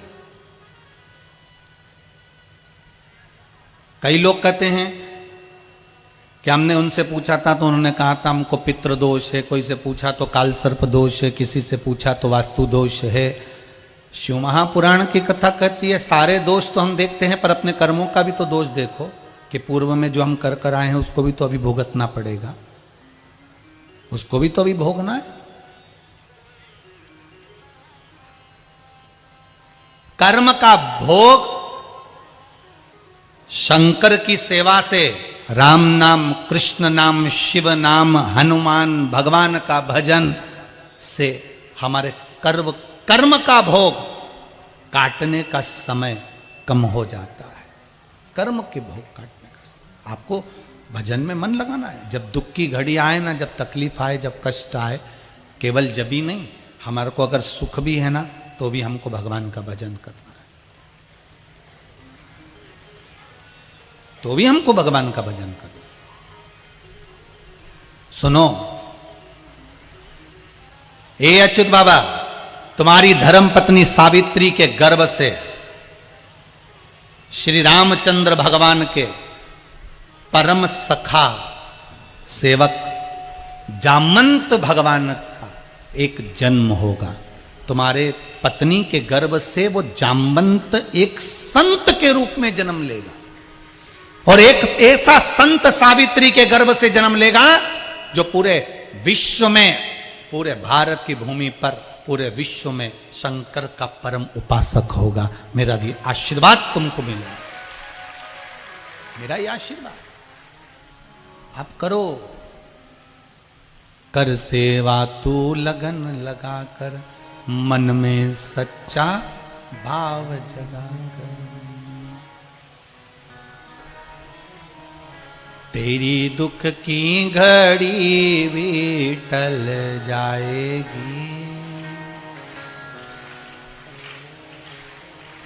ये आत्मा हरि से मिल जाएगी, तेरी दुख की घड़ी भी टल जाएगी, ये आत्मा हरि से मिल जाएगी। बस करना क्या है, कर सेवा तो लगन लगा कर, मन में सच्चा, जम के बोलो जरा, सच्चा भाव। झूठा भाव शंकर जी को प्रिय नहीं है। निवेदन है जीजियों, जितने भाई लोग कथा सुन रहे हैं, जितनी बहनें कथा सुन रही है, जितने नवयुवक टीम कथा सुन रही है, जितने आस्था पर फेसबुक, मोबाइल, यूट्यूब पर जितने कथा सुन रहे हैं, उनसे एक निवेदन है, आप दिखावे से भगवान शंकर को मत रिझाना।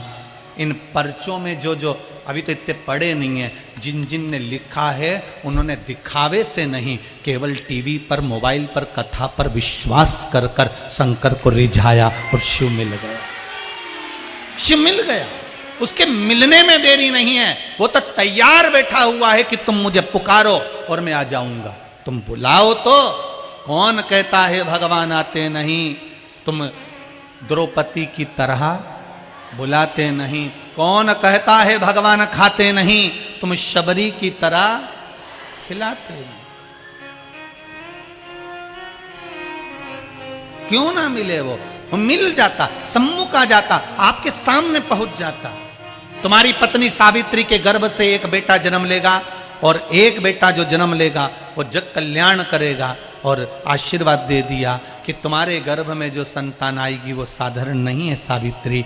सावित्री ने पूछा, मुझे ऐसा संत जैसा पुत्र क्यों दे रहे हो? उसका कारण क्या है? शंकर भगवान ने कहा, सावित्री तूने मेरे मंदिर में खूब झाड़ू लगाई है, खूब सेवा करी है, निर्माल्य का विसर्जन करा है, इसलिए तेरे पापों को काटने के लिए, तेरे जीवन को सुखी करने के लिए पुत्र धर्मात्मा दिया।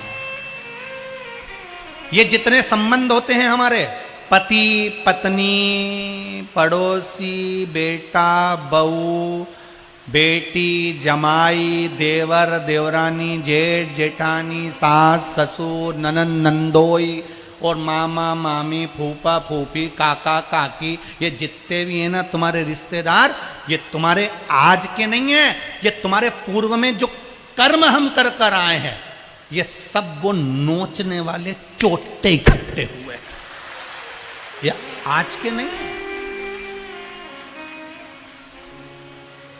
कई लोगों के मन में आता है, मैं अकेला दुकान पे बैठ के कमाता हूं, मैं अकेला कमाई करता हूं, पूरा घर बैठकर खाता है। पहले तूने इनका खूब खाया, अब इनको खिला। घबराना मत, हिम्मत मत हारना। ये जितने रिश्तेदार मिले हैं हमको, ये सब हमारे पूर्व के कर्म के अनुकूल मिले। बेटा मिला ऐसा, बहू, कई माताएं कहती हम तुम्हारी बहू से बड़े दुखी हो गए, बहुत तकलीफ देती। हमने कहा क्या करती है?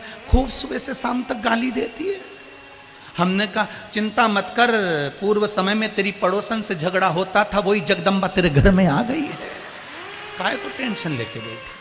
कर्म का भोग है, भोगना पड़ेगा। कब तक रोगे? कब तक आंसू ढालोगे? कब तक लोगों से कहोगे कि ऐसा है वैसा है, बेटा ऐसा है, बहू ऐसी है, नातेदार ऐसे हैं, रिश्तेदार ऐसे हैं? निवेदन है, ना किसी गुरुजी से जाकर कहना, ना किसी रिश्तेदार से जाकर कहना कि तुम्हारी बहू बेकार, कि सास बेकार। ये तुम्हारे कर्म से मिली है, इसलिए अब की बार ऐसा कर्म करके जाना कि अगली बार ये जगदम्बा नहीं मिले। कर्म अच्छा कर कर जाओ, कुछ अच्छा कर कर चलो। शंकर का भजन करते हुए, स्मरण करते हुए। लोग पूछते हैं मंदिर में झाड़ू लगाने से, पोछा लगाने से क्या मिलता है? ये सावित्री बाई अच्युत बाबा की धर्म पत्नी ने लगाया और उसको जो मिला वो ये वर्णन है। स्वयं राम जी के परम उपासक जामवंत तुम्हारे गर्भ से जन्म लेंगे।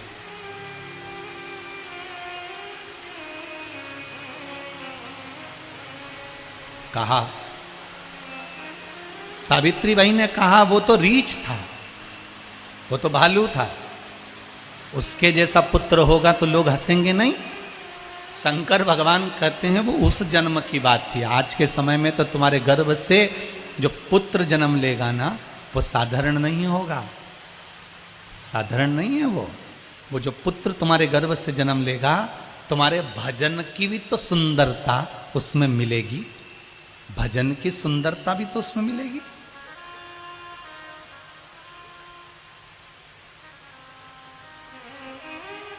भजन की सुंदरता कहां जाएगी? जो तुमने दान दिया, जो तुमने पुण्य करा, जो तुमने सत्कर्म करा, जो तुमने अच्छा कर्म करा, उसकी सुंदरता कहां जाएगी? वो भी तो प्राप्त होगी, वो भी तो मिलेगी तुमको। बेटे ने जन्म लिया,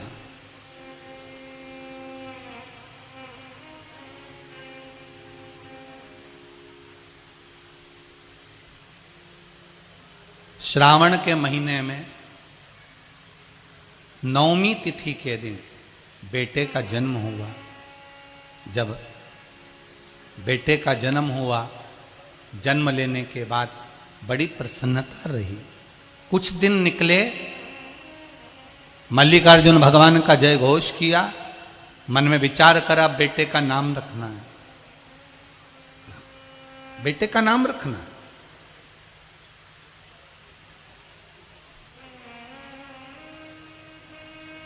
अब जब बेटे का नाम रखने की बारी आ गई,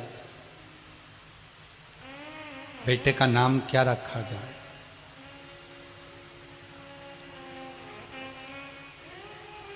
वहीं से महाराष्ट्र के परम प्रिय संत श्री चांगदेव जी जा रहे थे। आज अच्युत बाबा के बेटे का नामकरण संस्कार है। बाबा को मालूम पड़ा कि श्री चांगदेव जी महाराज आए हैं, तो उन्होंने हाथ जोड़ लिया, गुरुदेव मेरे बेटे का नामकरण संस्कार है, आप कुछ नाम रख दीजिए। चांगदेव जी ने चंद्रभागा नदी का स्नान करा, मल्लिकार्जुन भगवान के मंदिर के प्रांगण में बैठे। कहाँ है बेटा? बेटे को लेकर आओ। सावित्री बाई बेटे को लेकर आई, चांगदेव जी की गोदी में दिया। संत श्री चांगदेव जी ने जो बेटे को देखा, चांगदेव की आंख में से आंसू की धार लगातार निकलने लगी कि वारे सीताराम सरकार, आज अपने जामवंत को यहां भेज दिया, बड़ी गजब की कृपा करी आपने, आज अपने जामवंत को इनके घर में भेज दिया, गजब कृपा करी। देखिए चांगदेव जी ने कह दिया, ये तुम्हारी गोदी में जो बेटा है ना, ये साधारण नहीं है, स्वयं परमात्मा तुम्हारे घर में आ गया है, स्वयं ऐसा भक्त तुम्हारे घर में आ गया जिसने राम की खूब सेवा की। आपके नेत्र पर खैया नहीं हो सकते, पर सदगुरु श्री चांगदेव जी महाराज के नेत्र पर खैया थे, तो उन्होंने परख कर कह दिया कि ये बेटा संत बनेगा, ये साधु बनेगा, ये तपस्वी बनेगा, ये साधक बनेगा। आज के जमाने में हम परख कर पाए, बड़ी बड़ी कठिन बात है। साधारणता में भी लोग नहीं समझ पाते। एक माता जी, एक घर की बहू किराने की दुकान पे गई और किराने वाले से कहा, सेठ जी लाल मिर्ची दे दो आधा किलो। सेठ जी ने आवाज लगाया,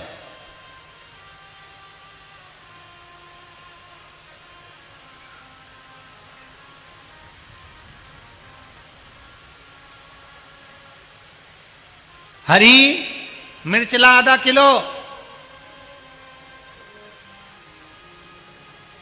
अब बहू ने फिर कहा, हमको आधा किलो लाल मिर्ची ला दो। हरी आधा किलो मिर्ची ला। बहू ने फिर कहा, सेठ जी तुम्हारे को अक्ल है थोड़ी बहुत? हम तुमसे कह रहे हैं कि हमको आधा किलो लाल मिर्ची चाहिए और तुम कह रहे हो हरी मिर्ची ला, हरी मिर्ची ला, हरी मिर्ची ला कर रहे हो। सेठ जी बोले, बेन तेरे हाथ जोड़ूं तू चुप हो जा। हमारे यहाँ जो काम करता है उसका नाम हरी है। हमारे यहाँ जो काम करता है उसका नाम हरी है। हम उससे कह रहे हरी आधी किलो मिर्ची ला। अब तुम्हें कहने की कहते तो जो नहीं समझे उसके लिए नहीं समझ, परंतु जो समझ है उसको समझ है, वो जानता है। अब श्री चांगदेव जी महाराज ने देख लिया कि ये जो अच्युत बाबा हैं ये शिव के परम उपासक हैं, शंकर के परम भगत हैं। शिव की भक्ति के बिना 1 मिनट नहीं रहते। भोजन की थाली में भोजन लगता था अच्युत बाबा के यहाँ और वो भोजन लेकर शिव जी के पास पहुँचते थे। शंकर जी को दिखाया, भोग लगाया, लाए, पाया। यहाँ तक उस स्वर्णकार बाबा की बात याद रखना कि यहाँ तक उनके नियम थे कि पानी भी पीते थे तो पहले मल्लिकार्जुन भगवान शंकर का स्मरण करते थे, शिव को दिखाते थे, शंकर के लिए कह के फिर जल का भाग ग्रहण करते थे। हमको तो लगता है मीराबाई ने भी इन्हीं से कुछ भाव ले लिया होगा कि मीरा अगर जहर का कटोरा भी आया था ना मीरा के पास में तो पहले कन्हैया जी के सामने रख दिया था।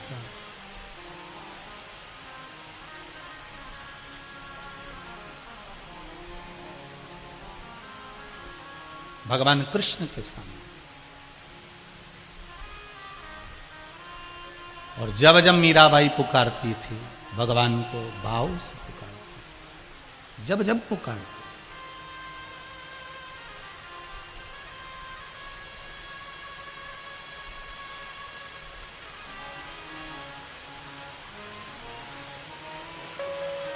जब पुकारे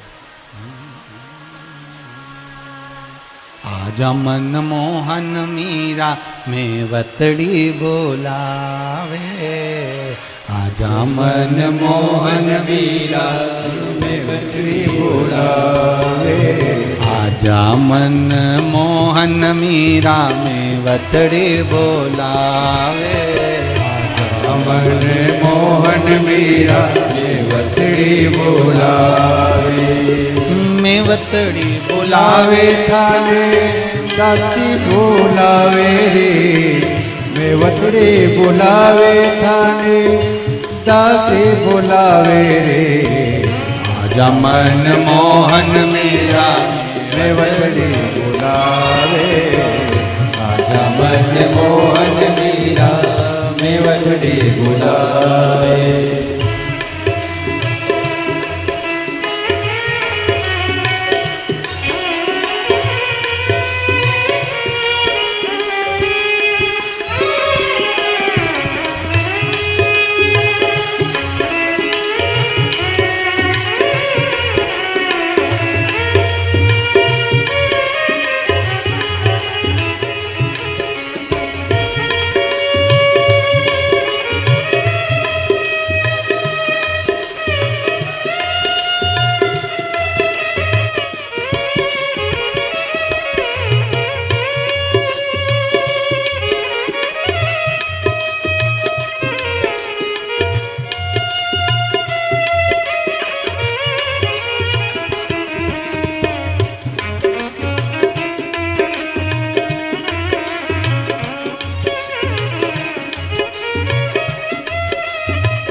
बाबो सामने लाड़ लड़ाए, बाबो सामने लाड़ लड़ावे, राम जन राणा संग क्यों परनाई, राम जन राणा संग क्यों परनाई, ओ बाबो सामने लाड़ लड़ाए, बाबो सामने लाड़ लड़ावे, राम जान राणा संग क्यों परनाई, राम जान राणा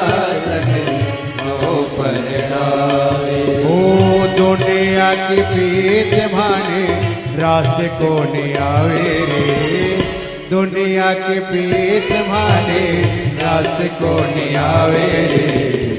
आजा मन मोहन मेरा मेथड़ी बुलावे, आजा मन मोहन मेरा मेवतड़ी बुलावे। ओ मेवतड़ी बुलावे मेरा दासी बुलावे रे, मेवतड़ी बुलावे मेरा दासी बुलावे रे। आजा मन मोहन मेरा मेवतड़ी बुलावे, आजा मन मोहन मेरा मेवतड़ी बुलावे।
जय हो।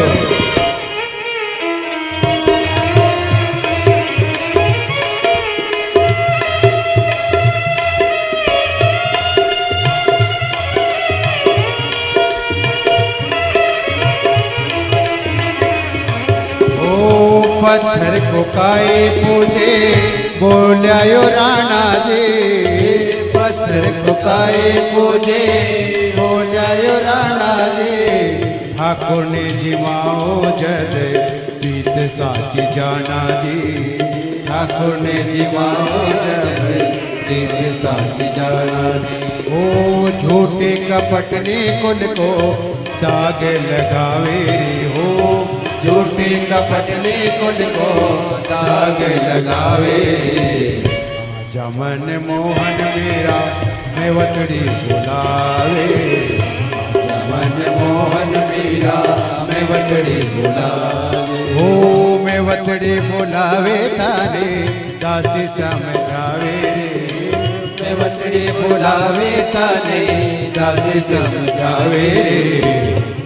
मन मोहन मेरा मेवतड़ी बुलावे, मन मोहन मेरा मेवतड़ी बुलावे। ओ मेवतड़ी बुलावे थाने मीरा भाई बुलावे रे, मेवतड़ी बुलावे थाने मीरा भाई बुलावे।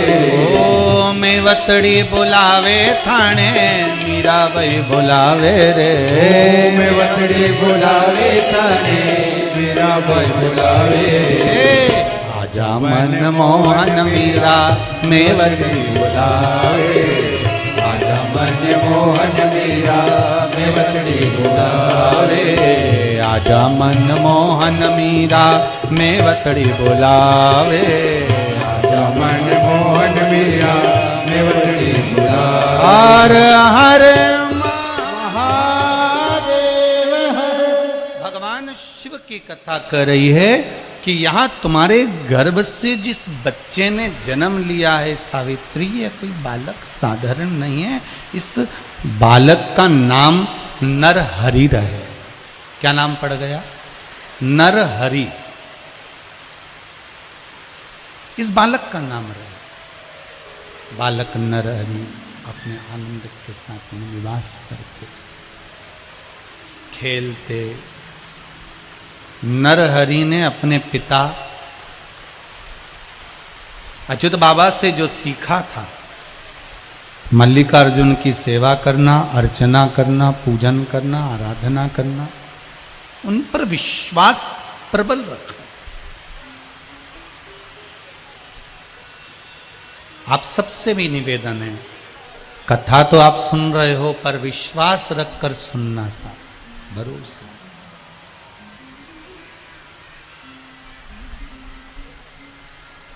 विश्वास किसको कहते हैं, ये एक पत्र में एक माँ ने लिखा है, अपनी दशा, हम तो कहेंगे एक माँ की दशा ही है।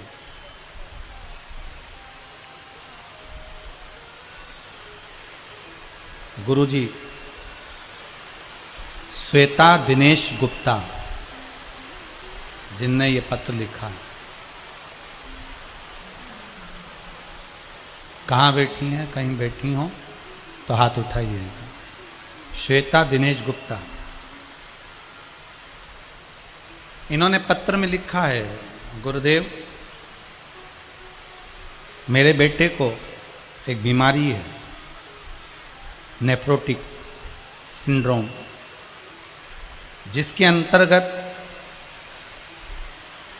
1 साल से 12 साल के बच्चे को ये बीमारी होती है। 3 साल हो गए डॉक्टर से इलाज चल रहा है, पर बीमारी में कोई आराम बिल्कुल नहीं। सब जगह होकर आए, विनती करी, निवेदन करा, पर गुरुदेव उसको कहीं आराम नहीं मिला है।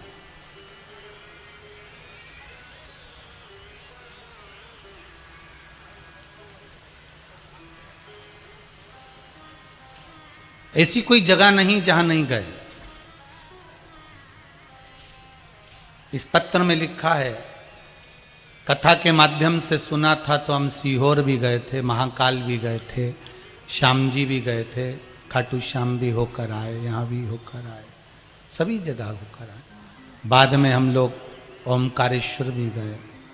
सब जगह होकर आने के बाद बच्चा तो भी ठीक नहीं है, उसके शरीर में सूजन आ जाती है और कुछ उसके जो भी प्रोटीन वगैरह हैं वो घट जाते हैं। गुरुदेव सब जगह से हिम्मत हारने के बाद रायपुर में अपने रिश्तेदार के यहाँ मैं बेटे को लेकर आई हूँ। उसके पूरे शरीर में अभी भी बहुत ज़्यादा सूजन है और कोई आराम नहीं था। तब इस माँ ने अपने पत्र में लिखा है कि मेरे रिश्तेदार कह रहे हैं कि तू कथा में आ जा, और कथा में आ, और मैं रायपुर लेकर आई हूँ। जिस दिन से बेटे को कथा सुनाने के लिए, भिलाई की कथा में लेकर आने के लिए रायपुर लाई हूँ, उस दिन से बेटे के शरीर से सूजन भी उतर गई है और उसकी जो बीमारी है डॉक्टर उसको बोल रहे हैं कि आराम लग गए हैं। ये पत्र, कोई भी पत्र हमारे साथ में, हमारे कक्ष में नहीं जाता, सारे पत्र यहीं रहते हैं। आप पढ़ सकते हो कि पत्र में कहीं सीहोर वाला महाराज कुछ बना चढ़ा के तो नहीं बोल रहा है, इसलिए हम पत्र यहीं छोड़ जाते। तुमने दिए, तुमको ही समर्पित करें भी क्या, इतने पत्र आते हैं ढेर सारे। पत्र उसका एक आध बार आ जाए तो बात दूसरी हो, इतने पत्र उसके भाव उसने लिखे हैं। पूरे शरीर की सूजन उतर गई गुरुदेव, टेस्ट भी करा लिया, यूरिन आदि की सारी रिपोर्ट नॉर्मल आ गई है गुरुदेव। केवल शिव महापुराण की कथा में आने का भाव ही प्रकट करा, केवल भाव प्रकट किया। ये शिव कृपा है। फिर निवेदन करूंगा, हिम्मत मत हारना। अगर एक पशुपति व्रत से काम नहीं चले तो चिंता मत करना कि हम शंकर के मंदिर नहीं जाएंगे। हमने ये उपाय करा था, हमारा काम नहीं हुआ तो हम मंदिर नहीं जाएंगे। फिर जाना, हो सकता है हमारे कर्म का लेख बहुत जटिल हो तो उसको भी तो काटने में, फाइल छुपाने में समय लगता है, उसको भी तो समय लगेगा। जब फाइल ज्यादा मोटी रहती है तो उसको छुपाने में भी, क्योंकि भगवान शंकर और भगवान ब्रह्मा और भगवान विष्णु और ब्रह्मा की कई बार मीटिंग हो चुकी है कि इनका कुछ करो, ये हर किसी की फाइल निपटा देते हैं, पता ही नहीं चलने देते कि फाइल गई कहां। भेरू सिंह को इतनी तकलीफ आना थी, कष्ट होना था, पर उसने एक पशुपति व्रत कराने की तो फाइल गायब।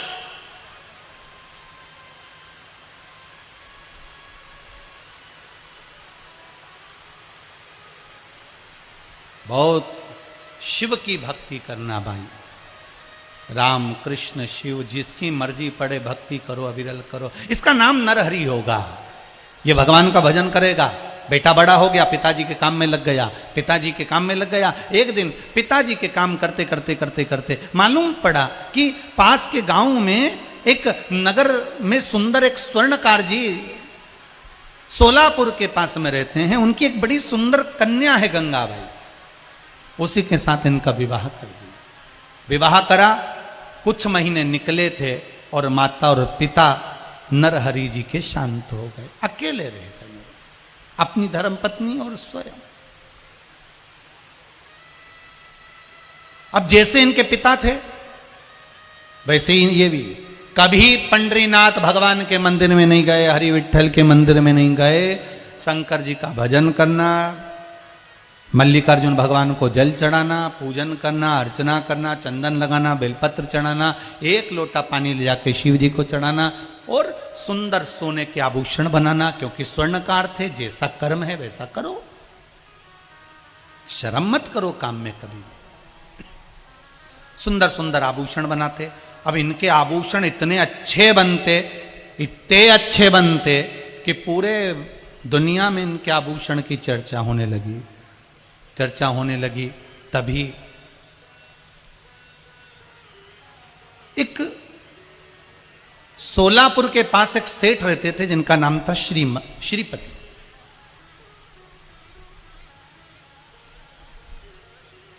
इनके पास धन बहुत था, संपदा की कोई कमी नहीं थी। इनके यहां संपदा की कोई कमी नहीं है। श्रीपति को संपदा की कमी नहीं थी। आज धर्मपत्नी को लेकर वो हरि विठ्ठल का दर्शन करने, पांडुरंगा का दर्शन करने हरि विठ्ठल के मंदिर में गए। पांडुरंगा के चरण पकड़ लिए। भारत की भूमि पर एक ही मंदिर है जहां भगवान के चरण पकड़ने का मौका मिलता है। द्वारकाधीश का दर्शन करो तो दूर से, तिरुपति का दर्शन करो तो दूर से, श्री जी बाबा का दर्शन करो तो दूर से, किसी भी भगवान का दर्शन करो तो दूर से, बद्रीनाथ का दर्शन करो दूर से, जगन्नाथ का दर्शन करो दूर से, रामेश्वर का दर्शन करो दूर से। केवल भारत की भूमि पर एक मंदिर है, हरि विठ्ठल का मंदिर। पंडरीनाथ पांडुरंगा मेरे हरि विठ्ठल का मंदिर पंढरपुर में, जहां पर भक्त भगवान के चरण तक जाता है और उनके चरण पकड़कर अपने मन की दशा करता है। पूरी दुनिया में एक मंदिर है, चरण पकड़ने का मौका एक ही जगह मिलता है, हरि विठ्ठल के दरबार। इसलिए वारकरी संप्रदाय के लोग भगवान पंडरीनाथ का नाम लेकर निकल जाते हैं। राम कृष्ण हरि जय, राम कृष्ण हरि, राम कृष्ण हरि जय, राम कृष्ण हरि। नामदेव जी गावे प्यारो, राम कृष्ण हरि। नामदेव जी गावे प्यारो, राम कृष्ण हरि। तुकाराम जी गावे प्यारो, राम कृष्ण हरि। तुकाराम गावे प्यारो, राम कृष्ण हरि। जय राम कृष्ण हरि जय, राम कृष्ण हरि। राम कृष्ण हरि जय, राम कृष्ण हरि। राम कृष्ण हरि जय, राम कृष्ण हरि। राम कृष्ण हरि जय, राम कृष्ण हरि। हरि विठ्ठल के चरणों में श्रीपति पहुंच गए और श्रीपति ने जाकर हरि विठ्ठल के चरण पकड़कर कहा, नाथ हे प्रभु, हे नारायण, हे विठलनाथ, हे नारायण, हे पांडुरंगा, हे विठल,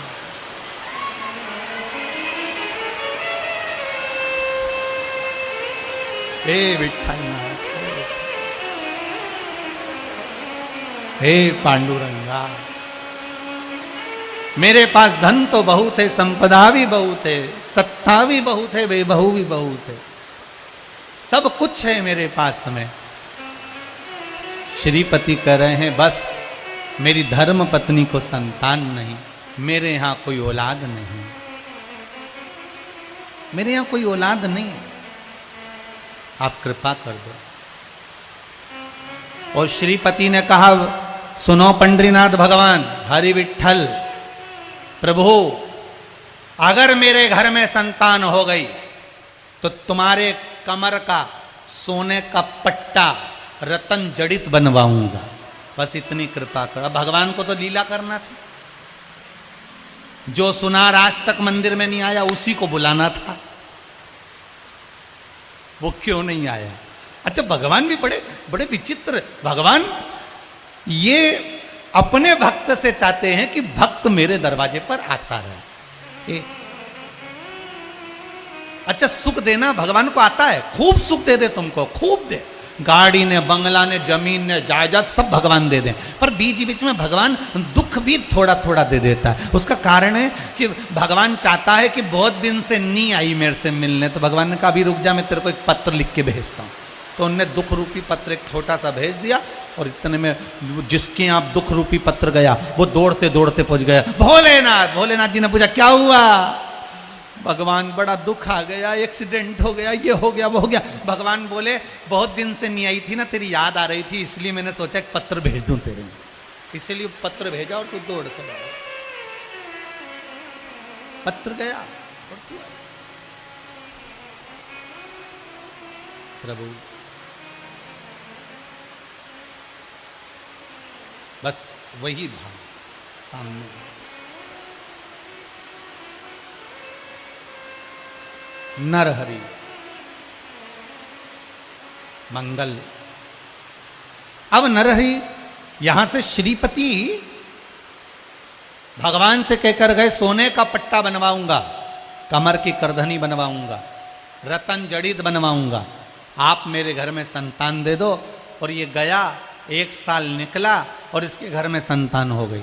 अब घर में पुत्र हो गया, गांव के लोग कहने लगे अब तो पार्टी दीजिए, अब कुछ अच्छा भोजन वोजन करा दीजिए। श्रीपति ने भोजन की तैयारी करी, पर याद आ गया, धर्मपत्नी ने कहा सबसे पहले पंढरपुर चलिए, हरि विठल के दरवाजे पर जाकर विनय करिए, और जो आपने मांगा है पहले चलकर उस मुराद को पूरी करिए। चलो, और वहां जाकर आपने जो मांगा था, जैसा कहा था वैसा करिए। अब ये श्रीपति पत्नी के साथ, बेटे के साथ पंढरपुर गया, हरि विठल के दर्शन करे। दर्शन कर कर इन्होंने पंडित जी को बुलाया, महाराज जी आपके गांव में कोई अच्छा सुनार है क्या? आपके गांव में कोई अच्छा सुनार? पंडित जी बोले सुनार तो इतना जोरदार है कि उसकी प्रसिद्धि सारी जगत में। अच्छा, पट्टा बना देगा भगवान का? अरे बहुत शानदार। कहाँ रहता है वो? वहां रहता है मल्लिकार्जुन शंकर जी के मंदिर के पास में, जाओ जरा चले जाओ। अब वो गया, उसने जाकर कहा सुनो नरहरि तुम्हारा नाम है? हाँ। क्या भगवान का कमर का पट्टा बना दोगे सोने का? क्यों नहीं बनाएंगे, हम तो स्वर्णकार हैं, हमारा काम है सोना चांदी का काम कर। लाओ हम बना देते हैं। तो आपके पास में नपती है भगवान हरि विठल के कमर की? नरहरि बोले हमारे पास कोई नपती नहीं है, तुम नाप ला दो हम बना देंगे। उन्होंने पंडित जी से कहा पंडित जी एक काम करो, भगवान हरि विठल के कमर का नाप दे दो। पंडित जी ने कमर का नाप दे दिया, धागा नापा, तोड़ के दे दिया।